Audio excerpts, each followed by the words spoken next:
We are going to be talking about my favorite invention ever today, which is the sewing machine. We're going to do a whole grand tour of all of the different parts and pieces and how to use it and all of that stuff. This is also episode 3 of my Learn to Sew series, so you can totally just watch this as a standalone if you only want to talk about sewing machines today, but if you also want to learn about all the other aspects of sewing, episode 1 was about sewing tools, my recommendations for both sewing machines and also other tools like cutting tools and measuring tools, pins, and all sorts of stuff.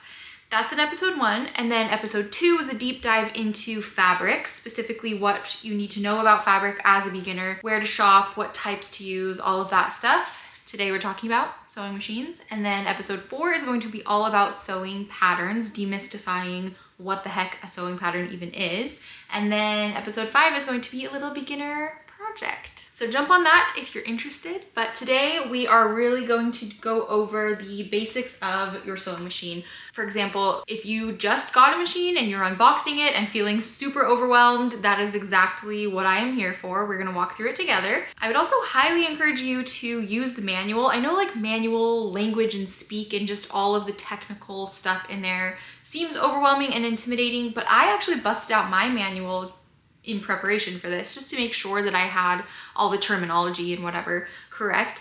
And I learned many things as I was going through it. So that's a good resource. Definitely check your manual when questions pop up. So obviously we're gonna tour my machine specifically today. Mine is a Brother Innovis 40E, which as far as I can tell has been discontinued. There are similar machines on the market now. And in episode 1 of this series, I went through all of my recommended machines, including the equivalent of my current machine that you can actually buy. But even though you probably don't have the exact same machine that I have, yours is probably very similar. Especially modern machines have a lot of the same elements to them, especially the basic elements that we're gonna go over today. We're not gonna do anything fancy. So like I said, your machine won't be exactly like mine, but it will be close enough that you will be able to get a good understanding of what everything on your machine means. And then at the end of this video, we are also going to go over sergers because I know those are intimidating. So I have a serger, I love my serger. Again, in episode 1, I talked about sergers in depth, what I'd recommend if they're necessary.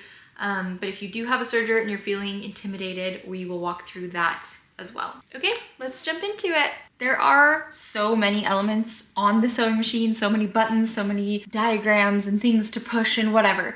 I'm going to try to walk through it in the way that makes sense to me. We'll get to everything eventually, but bear with me here. So first and foremost, there are 2 different places that thread is coming from while you're sewing.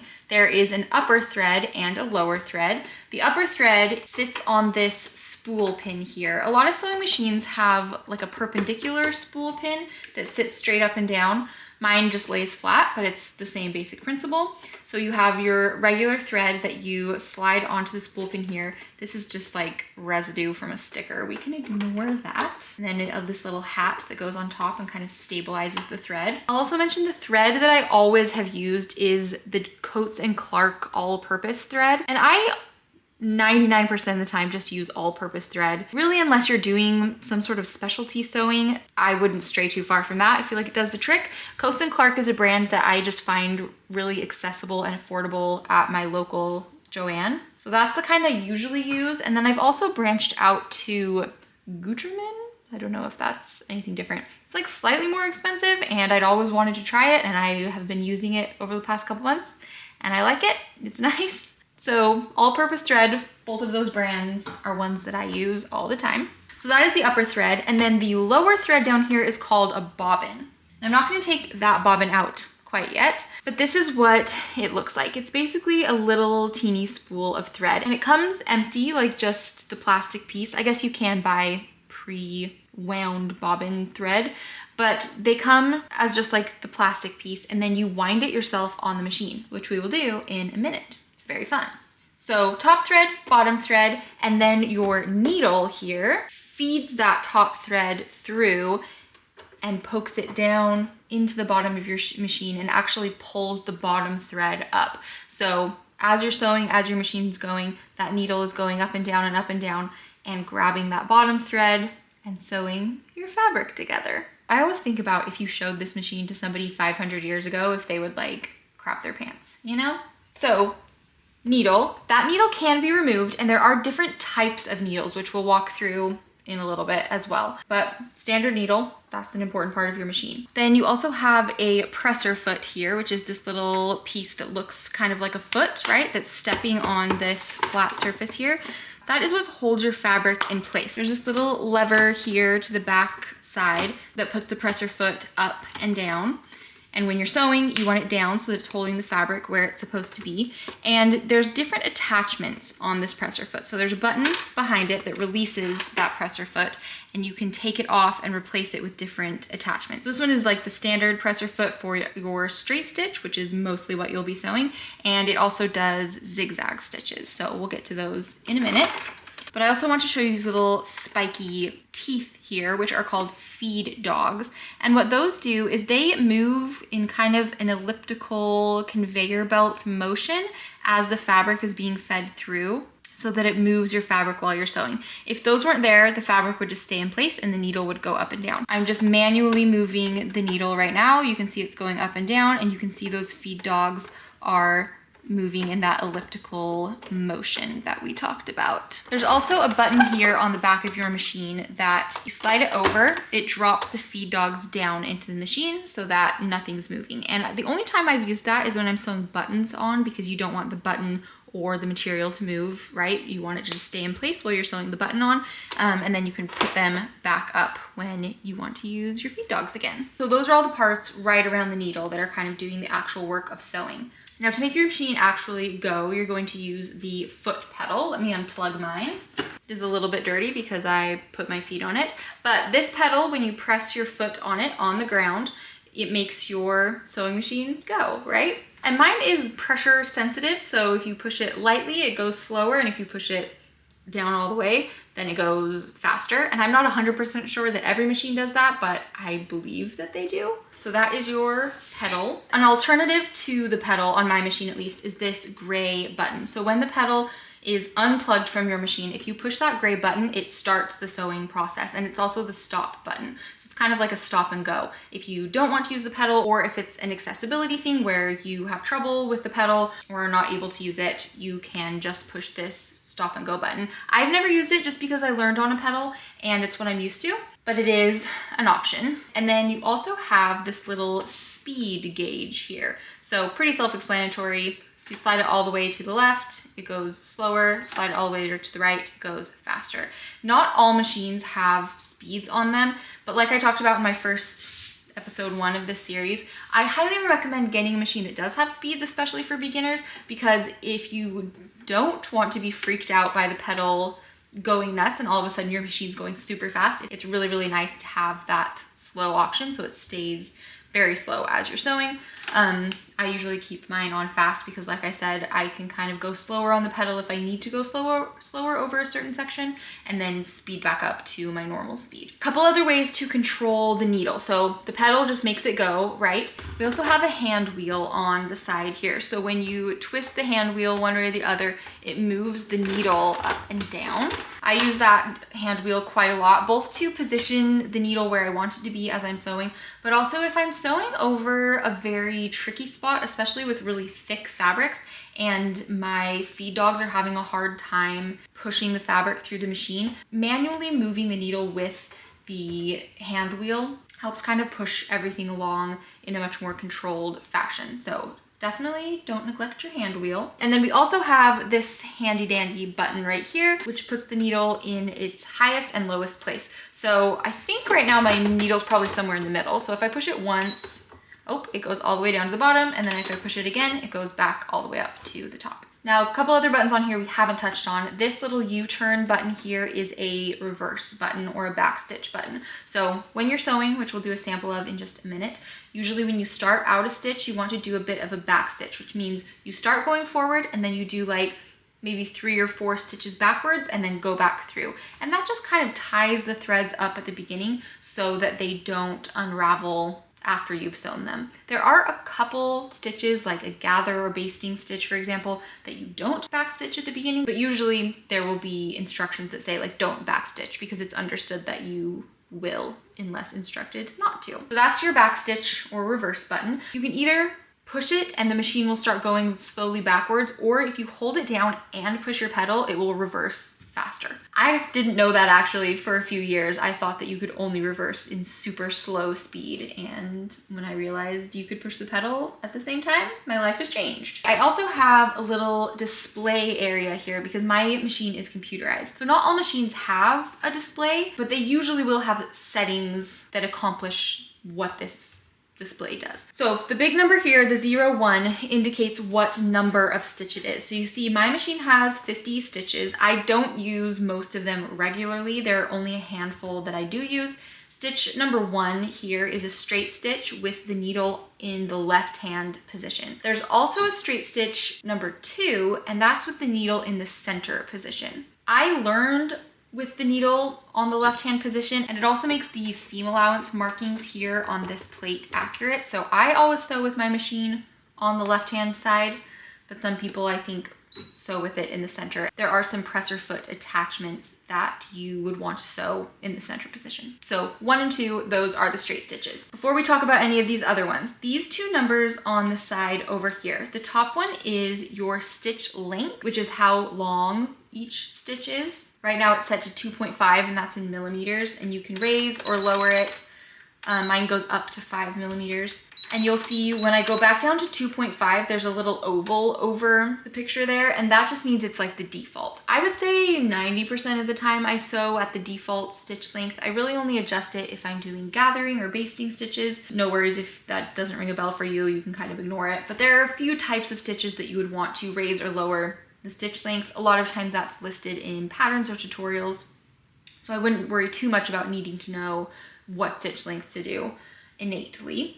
And then this bottom one is stitch width. So for example, if you're doing a zigzag stitch and you raise the stitch width, it will be a wider zigzag, right? For a straight stitch, you wouldn't want any sort of width because it's just a straight line. So that's what those 2 mean. And then these 2 buttons on the side, my machine has the capability of using double needles. So if you are doing a stitch with 2 needles, you would just push this to indicate to the machine that there's 2 needles in place. I don't use that a ton, we won't really go through that. And then this button, if you have it turned on, is an automatic backstitch button. So when it's on, when you start sewing, your machine will automatically backstitch. And this one I don't use a ton either because I like to have the control of manually backstitching. So those aren't buttons I use very often, but that's what they are. And then just to go through a handful of other stitches, I'm going to do some actual like practical examples of these, but just to kind of name a few. So we have 1 and 2, which are the straight stitches we talked about.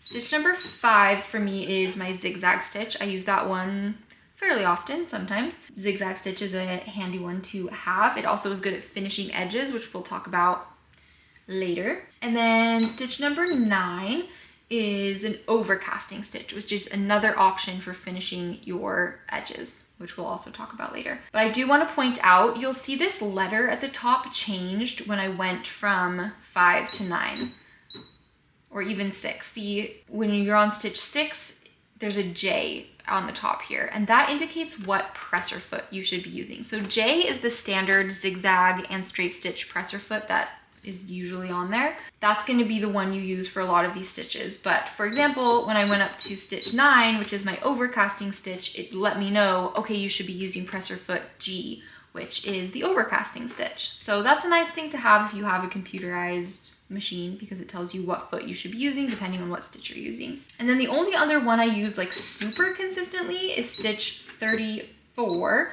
which is a buttonhole. And you'll see 33 through 37 are all different kinds of buttonholes. And even if you don't make clothing with buttons on it that often, I find that I use buttonholes pretty often to make like little reinforced holes in my garments. Like if I'm putting a drawstring through a waistband or feeding some sort of bias tape, whatever, through a channel, it's nice to use that buttonhole feature to make a little reinforced hole in your fabric. We'll kind of walk through those later on, but I typically only use a handful of these stitches, and a lot of them are kind of decorative, especially with a machine that has like 50 stitches. You're not going to use all 50 of those super consistently. Before we start actually sewing examples, we are going to thread the machine. And I feel like this is something that could be intimidating, but is actually super easy. So I don't want you to worry about it. I'm just going to take all the thread out first. Remove the bobbin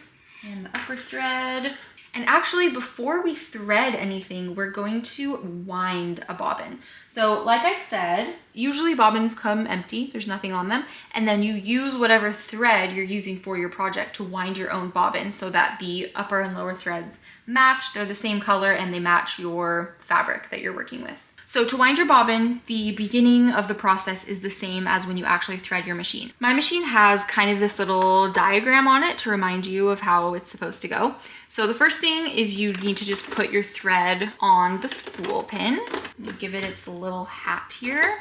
And then I'm gonna thread it first through this little guy, kind of like flossing. Yoink. And then we're gonna feed it around this peninsula.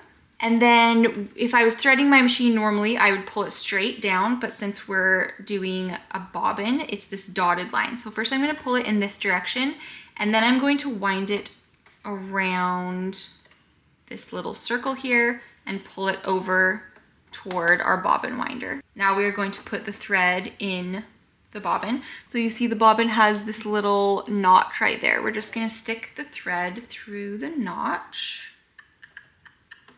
Here we go. And I'm going to hold on to the end of it there. I'm gonna stick the bobbin on top of this mini spool pin here. And you'll see I can twist the bobbin around, and I want it to line up with this little metal piece here until it clicks. So I'm gonna spin it. You hear that click? That means it's in place, and now I can't spin it out of its place. So I'm gonna hold on to this thread here, and I'm going to slide this whole thing over so it's closer to this metal piece. And because I slid this over, my machine now knows that I'm winding a bobbin instead of sewing. So when I push the pedal down, it's going to start winding the bobbin instead of sewing anything. The needle isn't going to be moving like it normally would. So I'm gonna hold on to this thread here, and I'm just gonna push my pedal down. And again, you can start out slow, you can go a little faster. When I'm winding my bobbin, I just go for it because I want it to be over. Once I've wound a little bit, I'm just going to trim away this extra thread that we are holding. Now that the thread has been winding itself a little bit, it's holding itself in place, so I don't need to hold it in place anymore. So you're just gonna keep winding, and then the fuller it gets, the closer it gets to this metal piece here. And when it gets full enough, it's going to start kind of stuttering. And once it starts doing that like stuttering, jerking, winding, that's how we know it's full. You can see there, it's going to town. It's almost full, I think. Yeah, see how I got a little jerky? I actually don't know if that's bad. I always just wait till it starts jerking a little bit, and that's how I know it's done. So I'm gonna slide it out, take it off, and then I'm just gonna trim this away. I'm gonna set our bobbin aside for now, and we are going to continue threading this upper part of the machine. So we already did these steps here. I'm gonna take it off of this circular part. That's not part of the normal threading process. We've already done steps 1 and 2. Now I'm going to take it down toward the bottom here. So I have this thread coming down around, and I'm gonna do a little U-turn around this number 3. And then number 4 goes up around this silver piece. And if I move my hand wheel a bit, you can see that silver thing moving in there. You want to kind of go up and around it so that it latches on. And you'll be able to see that it did that. Then we're gonna go back down this way, step number 5. Step number 6 is actually this teeny tiny little metal bar here. So I'm just going to thread that in place. Again, it's kind of like flossing. And then the last thing we need to do is put the thread directly through the eye of the needle. So you can either just take your thread and squint and look really close and poke it through the hole. If you're having a lot of trouble, snipping the end off of it with scissors just to give it a really fresh end helps a lot. My machine also has an automatic threader, so I'm gonna show you how I use that.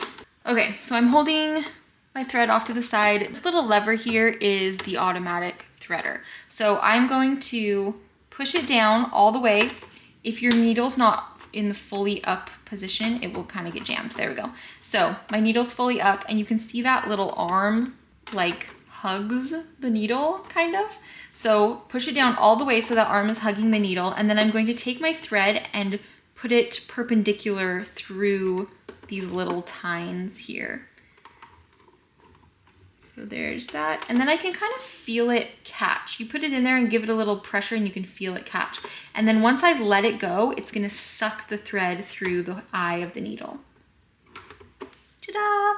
So you can see it's a little bit of a loop. So I'm just gonna put my finger in through the back there and grab the thread and pull it all the way through. And then I also slide it through that little gap there. So there is the top all threaded. Now we are going to do the bobbin, which is much simpler, but for some reason gives me so much more grief. Usually when my thread's being wonky, it's my bobbin's fault. So I'm actually going to use a blue bobbin instead of the white thread that we're using, just so that as we're sewing, you can clearly see which thread is the upper thread and which thread is the bobbin thread. So there's this little house that the bobbin lives in. We are just gonna plonk it in there, and I'm gonna hold the end of the thread going this direction. There's a little picture here kind of showing what the bobbin should look like and a little arrow here. So all we're gonna do is pull the thread along this like lasso shape. I'm gonna hold the bobbin in place so it doesn't wiggle while I'm doing anything, and pull it along, and then there's a little knife there that cuts off your thread. So there is the bobbin at home and at peace. We're just gonna tuck him in with a little plate over his head. And that is your machine all threaded. Now we're going to sew an example swatch. So we kind of know what all the basic pieces mean. I remember the first time I like pushed the pedal on my machine and I was terrified. So if you're in that boat, you're totally fine. And if you're not scared and you're super brave, then you're so cool. Just kidding, I'm actually proud of you. One last thing I should mention before we start sewing, there's all of these lines here, kind of a grid next to the needle, to the right of the needle. On the top, the numbers are listed in inches, and here along this line, they're listed in centimeters. And basically what those are guidelines for your seam allowance. So if you don't really know what seam allowance is, basically it just means the distance between the edge of your fabric and where your needle is actually sewing. So for example, if we have this piece of fabric, if you placed your fabric here, that would be at a 5/8 of an inch seam allowance. Or if you placed your fabric here, see that's a 1 inch seam allowance. I would say most often, I typically sew with maybe like a 3/8 of an inch seam allowance, sometimes a 1/2 of an inch seam allowance. So I'm dealing more in this range over here, which can get a little bit tricky because it doesn't have quite as clear of a grid. There are also a couple little baby lines right on this presser foot. The one closest to the needle is 1/8 of an inch, and the second one right there is 1/4 of an inch. And then my 3/8 of an inch is like almost to the edge of that presser foot. So I would definitely pay a lot of attention to those seam allowance lines as you're sewing. People often ask me how you sew in a straight line, and that's my #1 tip, is just to pay attention to the seam allowance lines. Usually when I'm sewing, I'm not looking at the needle at all. I'm just watching where the edge of the fabric is to make sure that it's not shifting from its guideline. All right, so we are gonna sew a little example here. I'm gonna just do it with a 5/8 of an inch seam allowance to make things easy. I'm gonna lower my presser foot, and I always start my stitch a little bit into the fabric. I don't start with my needle off the fabric, right? Which would mean like, I'm not gonna start like there with my needle off the fabric. I'm gonna start with it just a little bit on. So I'll do a couple stitches forward, back stitch a little bit, and then continue the rest of the way. I'm gonna leave my stitch length and width all normal. Back stitch a bit.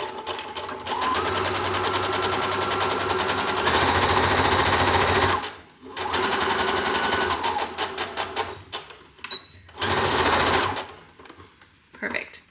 So see, I raised my needle from my hand wheel. I could have just pushed this button, but I'm a hand wheel girly. And then I always forget, I trim my edges off, but my machine actually has this handy dandy little thread snipper here that I never use because I'm just not used to it.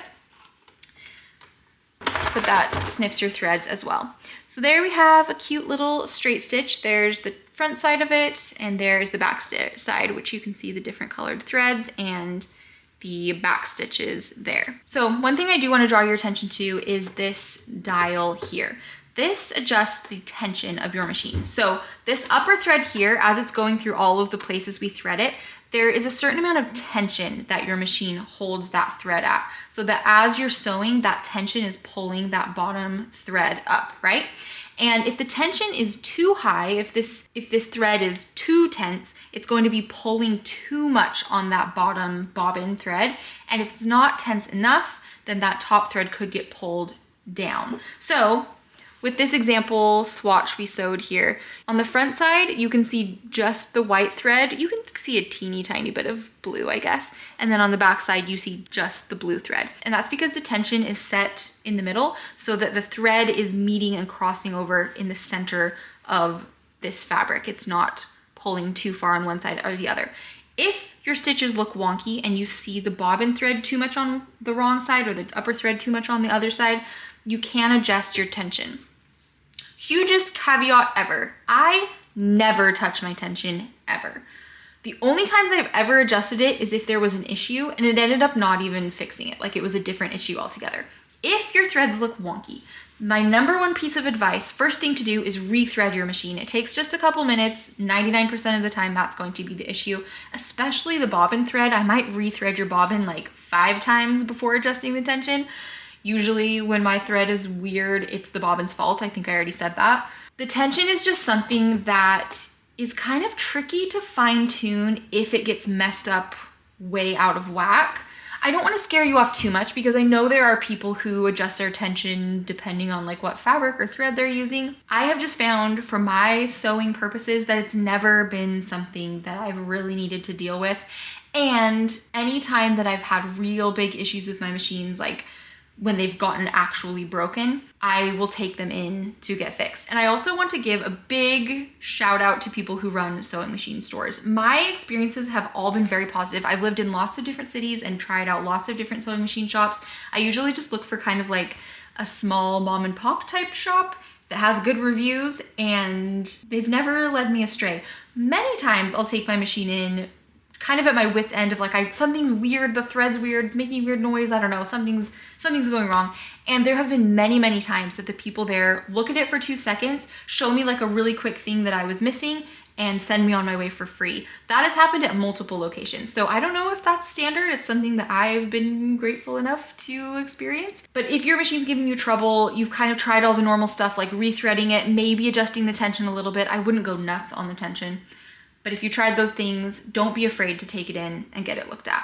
All right, let's talk about sewing machine feet. So we already did a straight stitch with this one, right?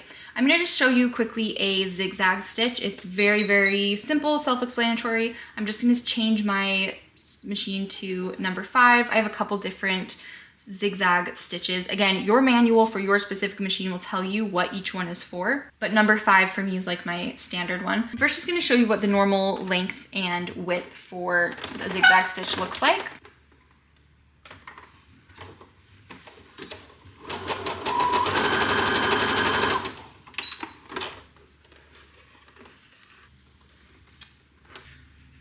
There's a little baby zigzag stitch, and you can kind of see it's pulling a little bit. I think that's mainly because this is just 1 layer of fabric instead of 2. In fact, I might fold it over to do the wider stitch, because if we make this longer and wider, it's going to pull the fabric even more. So I'm gonna fold it over so that it's double layered.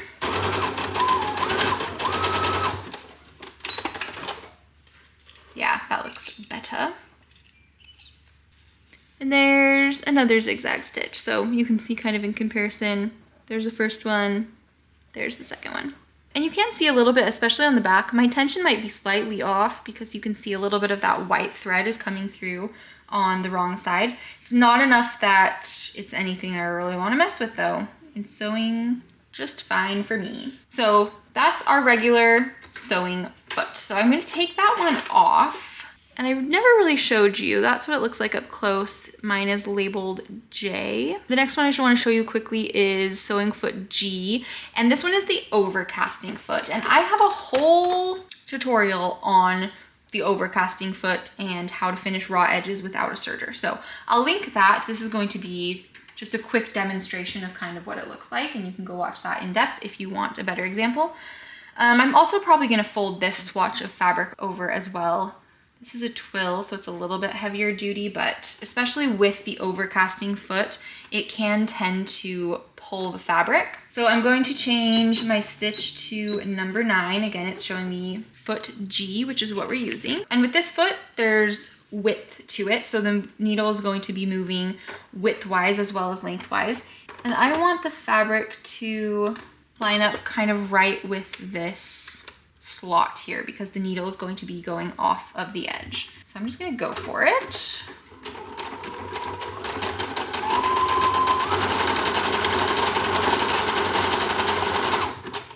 Okay, I'm actually going to lengthen my stitch length a little bit because I feel like it's getting bunched up really close together, and it might be because it's at the beginning of the fabric, but this is a good example. So I've lengthened my stitch length to a 4 instead of a 2.5. Okay, yeah. That feels better.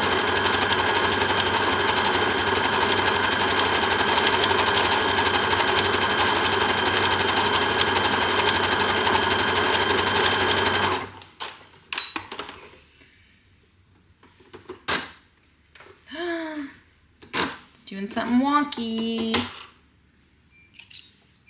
Okay, I'm actually gonna leave that in. I'm not gonna redo that because sometimes stuff like that happens where it gets jammed and I kind of just pulled it so it broke the thread.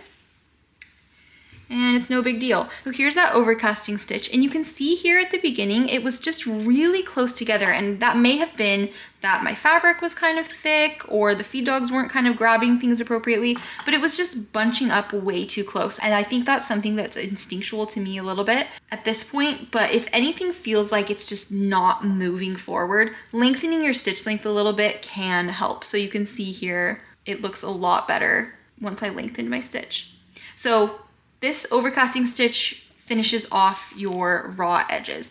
That is also what a serger does, and we'll look at sergers in a minute. But a lot of machines also have the option of an overcasting stitch. So that's what that foot does. Let's take that one off. I also wanted to show you this one, which is a buttonhole foot. This one is especially impressive to me because the machine does everything on its own. You basically just push the pedal and it's like hands off. So first, I'm gonna put a button in this top area here. That tells the machine how long of a buttonhole to use. You can see it adjusts this space here. So if I lengthen it or shorten it, it's telling the machine here how to lengthen the buttonhole. So I'm gonna attach this little metal bar here to the machine. And then on the side here, there's this lever that comes down, and that sits in between those two kind of plastic pieces that I showed you. So that is telling the machine when to start and stop. So you'll see this part of the buttonhole foot is going to move, and as it hits both ends, that tells the machine when to stop and go the other direction. So I'm changing my stitch number to number 34. I'm not playing with the stitch length or width at all. I'm just gonna kind of let it do its thing. The other thing I'll do is mark a little spot on this fabric. Normally, if you're sewing a buttonhole on a garment, there will be a clear spot where you want to sew that buttonhole. Obviously, we're just doing this for an example, but wherever you want to mark it as starting, you'll put that little mark in between this little peep window here. So I'm gonna line that up. Often you want to keep it perpendicular as well to the guideline. You know, if you are starting in one certain place, you could start in that place, but if it's crooked like that, you're gonna have a crooked buttonhole. So it's probably common sense, but just in case. Okay, so everything's in place. I'm just gonna push my pedal down and let it go to town.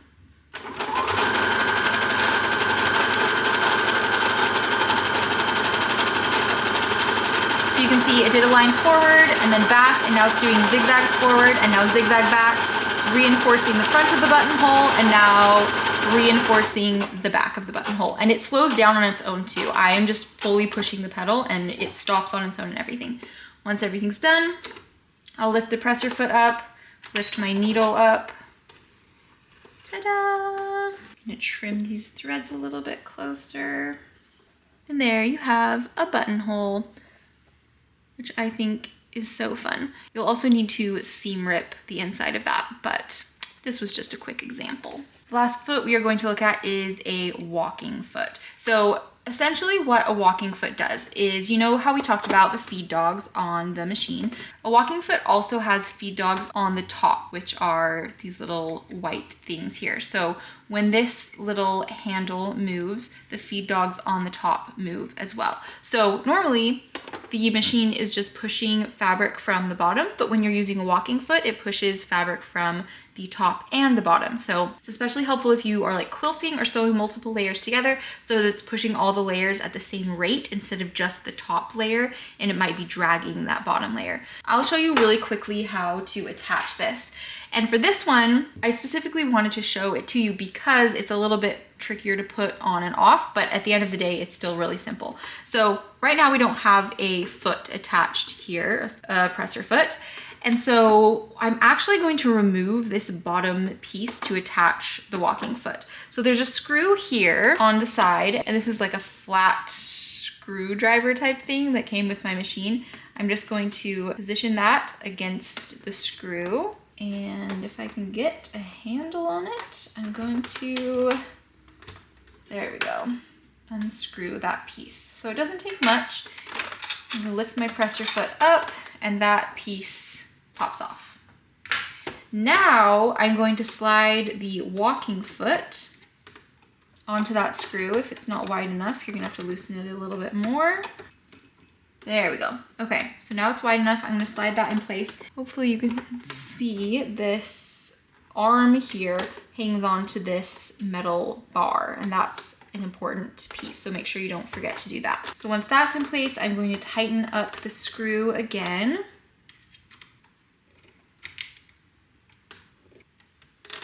Ta-da! Okay, now that that's ready to go, I am just going to go ahead with a straight stitch. So stitch number 1, I'm not changing any of the settings. I am doing 2 layers here. I don't think it would be slipping around even if I didn't have a walking foot, but it's a nice thing to have.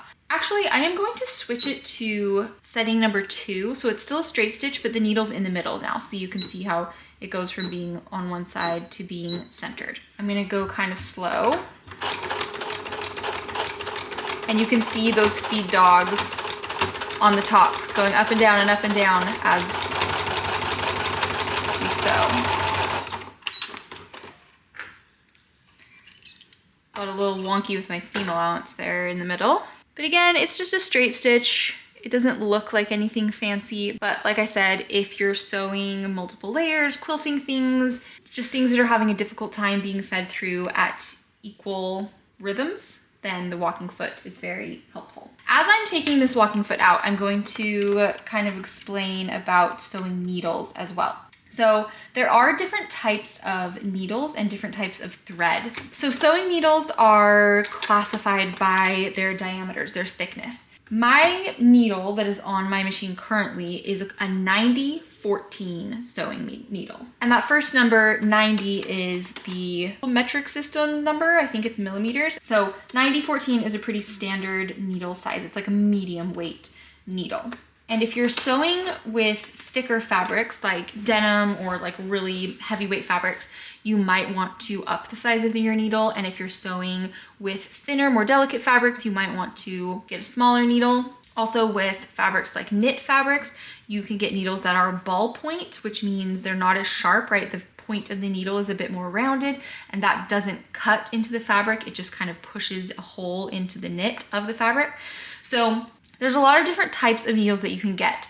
And you might be seeing a theme here, but I never change my needle. I think my standard size needle does the job with basically everything that I sew.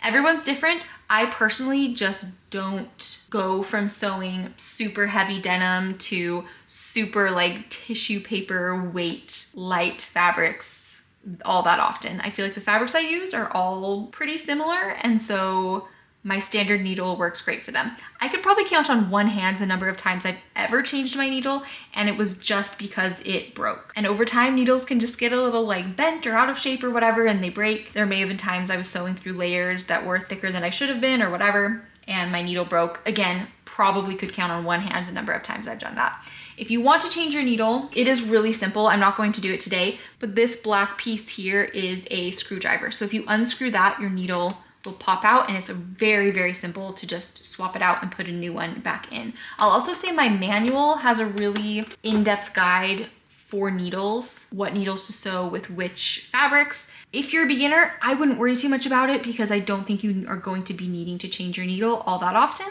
And if your needle breaks or whatever, like when mine has broken, I just Google what type of needle I should have for my machine. And then I've been able to like pop out to a sewing supply store and grab a replacement. The last thing that we're going to talk about before switching over to the serger is cleaning your machine. So fuzzy, dirty, dusty stuff gets in your machine from normal use. I am not a good example of cleaning your machine often enough. I definitely don't do it as often as I should. I actually purposely did not clean out my machine before I filmed this because I wanted to show you what my machine looks like when I do clean it out so that you can kind of see a before and after. So no harsh judgments because I could have cleaned it before and been like, look how great my machine is, but I didn't want to lie to you. So I have had machines a couple times have issues, and the problem literally was just that I didn't clean it. And those are some of the times I've talked about where I've taken it into a sewing machine shop and been like, yeah, it's like acting weird, whatever. And they like open it and they're like, oh, you do not clean this out. So an important thing to do and a good reminder for myself as well. So basically, I don't want you to be afraid of taking your machine apart. I was terrified to do that initially, and so I put it off for a really long time. So where we're gonna clean out the machine is underneath this plate here. So I popped out my like bobbin cover and the bobbin itself, and then I'm just gonna push this, oh here, I need to open this to get this out of the way. I have a secret compartment, I don't think I told you. But I'm just gonna push this gray plate out of the way. Okay, it's not that bad, I guess. You can see in there, there's like some fuzzy stuff that we need to clean out. I'm also gonna remove the presser foot, and then I'm also going to unscrew this plate as well. I don't always take this out when I'm cleaning, I probably should, but there's just 2 screws on it that will release it. There we go. Just gonna take that off for now, get it out of the way. So I'm unscrewing. And there's a screw back here. I've also had, in those couple times that my needle has broken, I've had needles like fall down here and I needed to go get them. Don't be afraid of that. It's totally fine and normal. You're not gonna ruin anything. Okay, so I've set aside those screws and I'm gonna take this plate off now. Let's see, here we go. Okay, so that doesn't look great. There's a lot of fuzz down in there. So the way that I clean my machine, I usually tag team a vacuum, like a handheld vacuum, and either canned air or blowing really hard. So first what I'm going to do is go in there with a vacuum and suck up as much as I can. And then my machine also comes with this little brushy guy, has a little brush on one end and a little pointy edge on the other that kind of helps fish out tricky dust. And then once I've kind of gotten out the most obvious stuff, then I'll take canned air or like blow really hard in there to like, you know, dust everything up and then vacuum it again. I have a feeling this isn't the most professional way and maybe the way that professionals do it, but it's worked fine for me, although I did admit to you that I don't clean it out as much as I should. So I just have my like Dyson situation here. I have like a little brush attachment and we're just gonna go nuts here.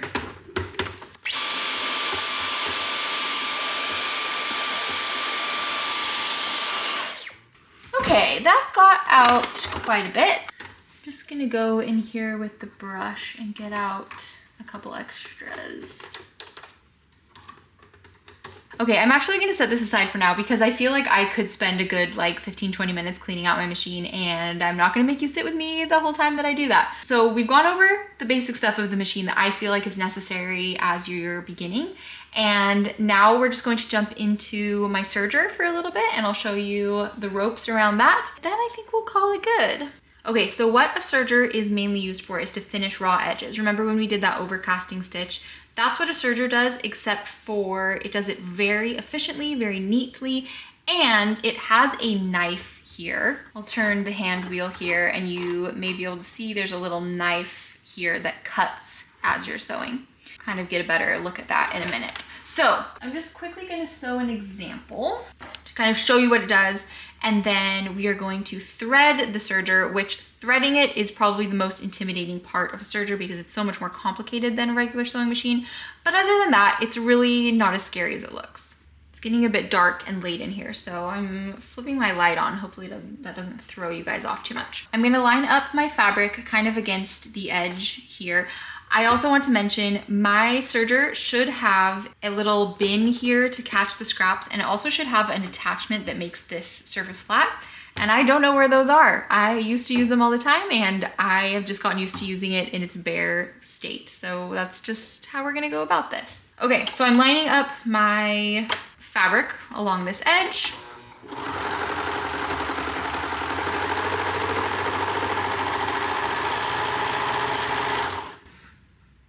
And the serger also has a pedal just like the machine. And that is what the edges look like. So it's a much nicer, much cleaner look to it. And you'll notice that knife cuts off the edge here. So it makes it extra nice looking. A huge difference between a serger and a sewing machine, where our sewing machine had the thread on top and one thread on bottom, a serger has 4 threads all coming kind of out of the top. So they look like they're all coming kind of from the top, but as we thread it, you'll see they're kind of coming from all different places to weave this serging stitch. As for the parts, sergers use a different thread than the sewing machine uses. So they come on these like cone shaped things, and like the new packages will specifically say they're for overlocking machines. So make sure you're getting the right kind of thread. I also want to say, because a serger is so complicated to thread, I feel like I'm overplaying it. It's gonna be fine, we're gonna be fine. But because it's more complicated to thread than a sewing machine, it takes like a few minutes. If you're a beginner, it might be confusing. I do not change my thread on my serger. I always just keep the white thread because usually you can't see the serger stitches anyway, and it doesn't bother me. So I never change my thread, and I give you permission to not change your thread if it doesn't bug you. If you want your thread to match the project you're working on, you can buy a bunch of different kinds of threads. It's just you have to buy 4 of them and then switch them all out, and they all run out at different rates because they're doing different things, and it's just like, I'd rather not worry about all the different colors, so I only use white. And then as for the needles, they use standard sewing machine needles. Again, I don't change my needles on my serger. I leave them as they are. On the side of the serger, there are adjustments similar to the sewing machine. This one is stitch width, so 5 is like the standard, and then you can make it more narrow or more wide. I just leave it where it's at. I don't think I have ever really touched that much. This knob here is the stitch length. So again, 3 is standard. You can make it longer or shorter. I really don't touch that much either. I think I maybe adjust that occasionally, but usually not much. And then this knob here is the differential. So there are 2 sets of feed dogs on the serger, front and back feed dogs. And when it's set at 1, which mine is set at, they move at the same rate. But then when you adjust it, you'll make them go at different rates. So I haven't really used this setting much, but I know that if you're sewing with knit fabrics, which I don't do a ton of, but if you're sewing with knit fabrics, you can make the back feed dogs go at a slower pace so that the knit fabric doesn't get stretched as you're sewing. So that's something that I Googled super quick just to double check that I had that correctly.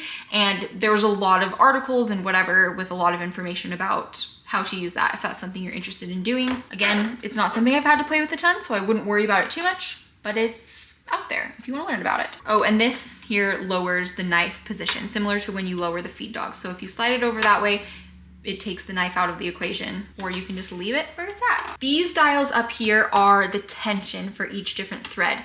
I have fiddled with tension on my serger more than I have on my sewing machine, just because I feel like I've noticed different fabrics require slightly different tension, but I don't play with it a ton. I would not say that every time I use it, I adjust the tension. I'd say maybe once every few months, I'll kind of take a second look and play with it a teeny bit. I'm always afraid of messing it up too bad, so I don't like change anything drastically. There have also been times where my second child will come in here and just swipe at them and completely mess them up, and then I have to kind of readjust everything, which is always so much fun. So you can see 4 is like standard, and I don't have them all set at 4. Like I said, I kind of just adjust things every once in a while to account for how it's sewing at the time. So right now, these are my settings. I would not say there's like a standard setting for me, but I keep it generally around the normal setting. Okay, it's time to thread the machine. I'm gonna turn the light off. So you have this panel on the front that you open of the serger. And I think the first time you open it, it can be like, oh crap, I'm doing surgery. Like it feels like Operation, the board game. I promise you're gonna be fine, and you're actually probably gonna feel really cool when you're done, but completely fair if you are intimidated so far. Okay, so first thing I'm gonna do is cut all of these threads because we're starting over. And to get it out of the machine, you actually have to sew a little bit. So here, I'm gonna take the end of the thread here.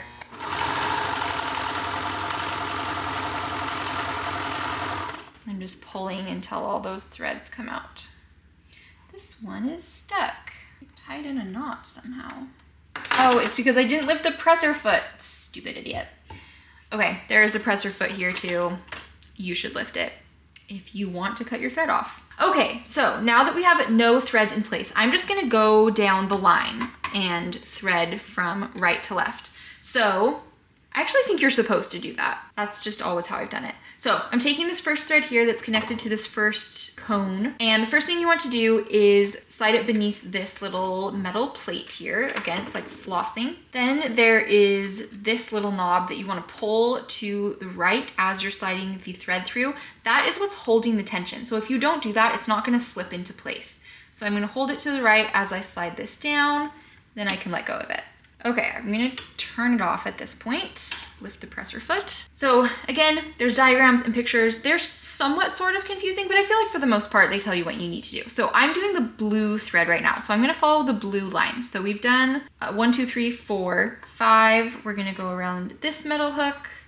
6 and 7, you can see these two metal things here have blue dots on them. So I'm gonna go under both of them. 8 goes through this little guy. And then 9, 10, and 11 are pictured here. So do you see this little plastic piece that has an arrow? I'm gonna pull it out. Once it's pulled all the way out, there's this metal tab over on this side. You can see it pictured. So you pull the plastic thing out, that's step 9. Step 10 is weave through this metal piece. There we go. So it's threaded through there. 11, I'm going to push this back in. This part gets slightly tricky. So I need to thread it through the whole of this knife-looking, sword-looking thing here. There's a teeny tiny hole there. So I'm gonna hold some tension on the thread so it doesn't slip back through. And it's not very cleanly cut. And so I'm gonna give it a cleaner cut there. Okay. And then I'm just going to take that thread and put it through the eye there. Okay, so it's in.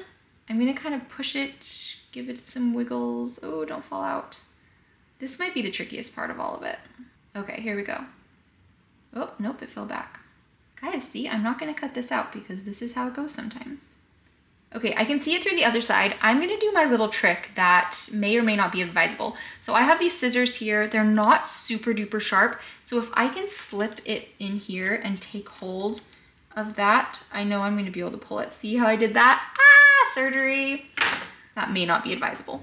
So now that it's fed through that hole, the last step you want to do is see how on the picture it's threaded up and under this thing. So you can either try to stick it and poke it through back there, but what I find to be easier is to thread it around the knife and pull it through. So I'll show you what I'm talking about.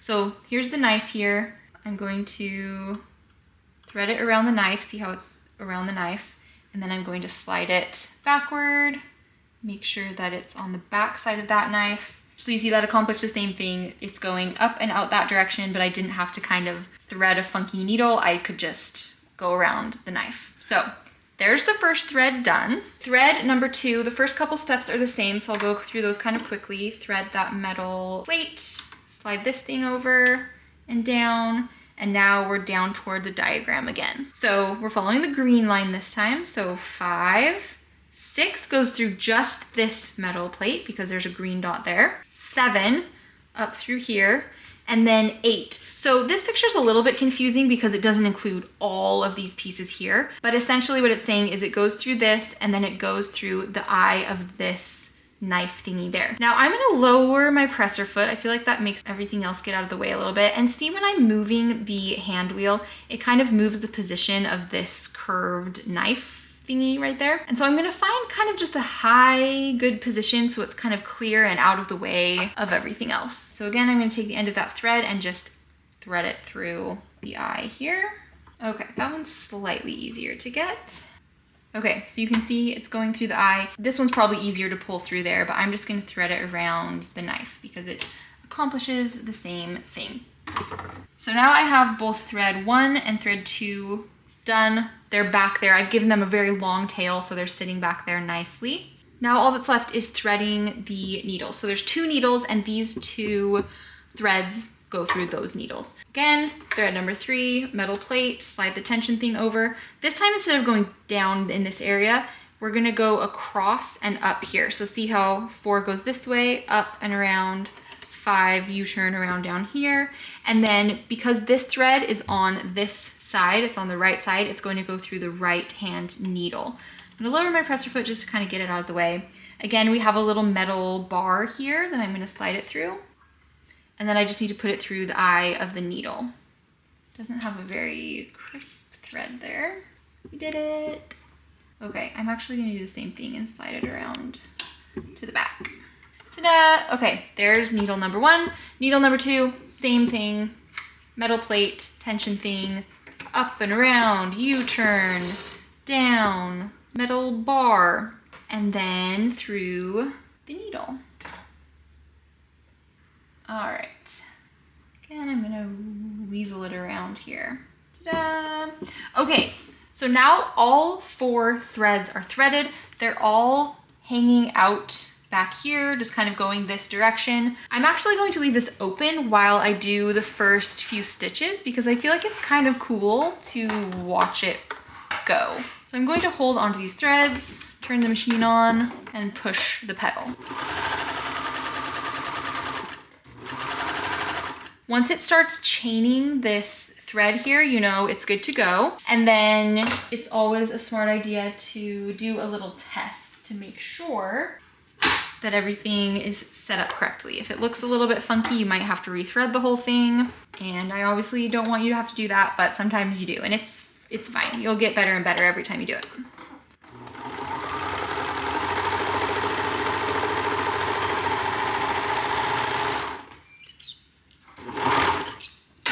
And there you go. There is a lovely serged thread. Hopefully that was helpful to you guys. I know it was a lot of information, but I want to do another little shout out for taking your machines into shops to be serviced. Both if you're having any issues with them, I feel like the people there are very helpful and willing to give you tips and advice and fix your machine if it actually is broken. But also you should technically take your machines in every so often to get serviced. In the last like 10 years, maybe done that like 2 or 3 times. I probably should do it more often, to be honest. But every time I get my machine back from a shop, it feels so nice and smooth. I know they like clean it out really well, replace anything that needs replacing, and they also oil your machines, which I should mention, a lot of people oil their machines at home. I personally have never oiled my own machine, so I feel like it would not be a good idea for me to give you a tutorial on how to do it because I've never done it. But if your machine's being all wonky, it could need oil, and if that's the case and you've never oiled it before, I would probably just take it in to get oiled, or you can Google and try it yourself. Hopefully you're feeling less scared by sewing machines if you felt scared in the first place. And I would also highly recommend to cut out a bunch of squares of fabric, and you can like draw mazes on them, like take a marker and draw like a little squiggly maze and practice following the lines, or just practice sewing random things together until you feel like using your sewing machine is no big deal, because it really is a confidence thing more than it is you being a professional machine operator, right? Once you feel confident with the settings and the speed and, you know, feeling like you're not going to stab yourself in the finger, which you're not going to, it's going to be fine. I've only done that once where the needle went through my finger and it was bad, but it was also my fault. Probably shouldn't be telling you that. But anyways, proud of you guys. And I'm excited to talk about sewing patterns next week. If you have any sewing pattern questions, let me know in the comments and I can try to sneak some stuff in before next episode. Also, if you have sewing questions in general that we didn't cover in the last 3 episodes, I'm gonna do a Q&A at the end, kind of like an episode 6. So I'll be answering all of like the little miscellaneous questions that have cropped up along the way. But you guys are doing an amazing job and I'm proud of you. And I love seeing you guys tag me in like your stories of watching these, or like people are saying they're getting together with their friends and like watching these episodes, which makes me so happy. So I just love you guys so much and appreciate you and proud of you and I love you.